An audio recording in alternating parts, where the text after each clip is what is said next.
ये सिर्फ वीडियो नहीं, ये एक आत्मा की गवाही है। मैं ब्लैक ब्यूटी इस दुनिया में अब नहीं हूं।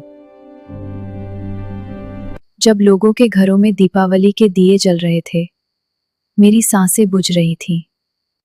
जब लोग पटाखे फोड़ रहे थे, मेरी धड़कनें टूट रही थीं। मेरा जन्म धवलगिरी B5 में हुआ था। आंखें बंद थी, कान भी बंद थे। बस एक एहसास था कि मैं मखमल के बिस्तर पर सुरक्षित हूं। जब आंखें खुली तो पाया कि यह मखमली बिस्तर नहीं था, यह बुझी हुई नरम नरम राख थी। मेरी माँ एक आंख से ब्लाइंड थी, किसी दयालु इंसान के पत्थर की निशानी थी।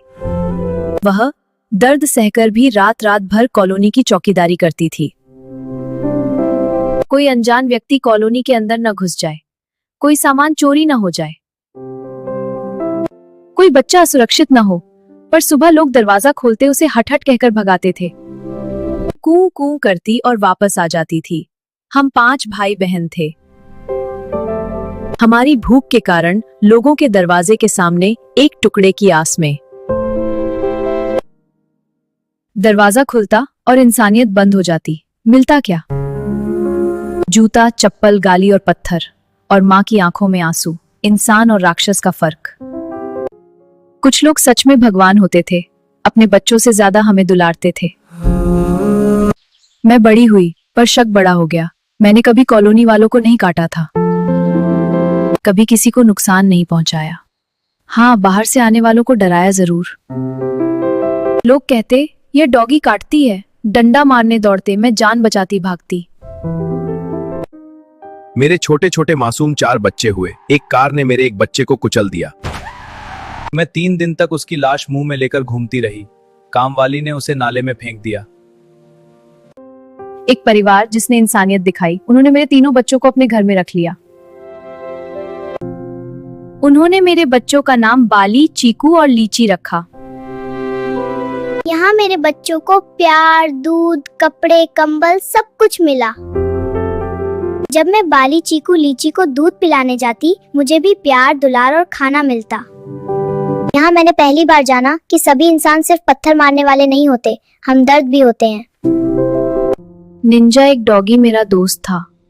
उसे किसी ने उसे खाने में जहर दिया गया था। बेचारा बहुत तड़पा था। मैं उसे बचाने के लिए इधर उधर भागती रही, पर उसे बचा नहीं पाई। हम जीवों के मरने का कोई सबूत नहीं होता। वो मेरी आखिरी रात। एक आदमी कई दिन से मुझे देख रहा था। अस्पष्ट भाषा थी, सांवला चेहरा था, मोटा पेट था। मैं कार की छत पर बैठी थी, उसने मुझे खाने को कुछ दिया। मैंने सूंघकर छोड़ दिया। दूसरे दिन भूख ज्यादा थी।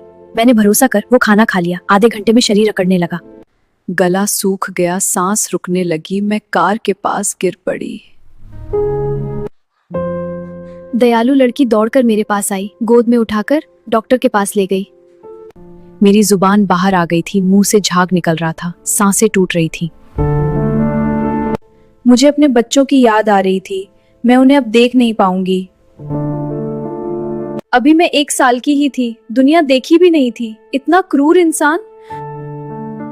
पोस्टमार्टम, जहर से आंतों में इन्फेक्शन। क्यों? कोई जवाब नहीं। फाइल बंद। दीपावली की सुबह लोग लक्ष्मी पूजन कर रहे थे और मैं बेजुबान डॉगी मिट्टी में दफन थी। मेरी आखिरी सीख, हम डॉगी इलाके पर लड़ते हैं, खाने पर झगड़ते हैं। जब हम एक दूसरे को पहचान लेते हैं तो साथ सिमट कर सो जाते हैं। पर तुम में से बहुत से इंसान भाई भाई से लड़ता है, बाप बेटे से, दोस्त दोस्त से, कभी कभी तो खून के प्यासे हो जाते हैं। प्रश्न ये है, जानवर कौन है, इंसान कौन है?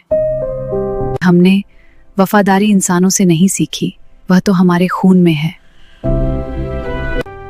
इंसानों ने हमसे वफादारी क्यों नहीं सीखी? इस धरती पर ठहरने का वक्त थोड़ा है। इंसान हो तो इंसानियत का धर्म अपनाओ। मेरी अंतिम गुजारिश, हम जीवों के प्रति दया भाव रखना, क्योंकि हम इंसानों की आबादी के आसपास लगभग 35,000 वर्षों से रहते चले आए हैं। हम प्यार के भूखे होते हैं। अगर नहीं दे सकते तो कम से कम छीनो मत। अब इस दुनिया में नहीं हूं। पर मेरे तीनों बच्चे बाली, चीकू और लीची B12A 41C धवलगिरी में पल रहे हैं। अगर कभी रात को कोई कुत्ता आपकी गाड़ी के पास बैठा दिखे तो समझ लेना वह चौकीदारी कर रहा है। हो सकता है उसमें मेरी आत्मा का एक टुकड़ा अब भी हो। अलविदा।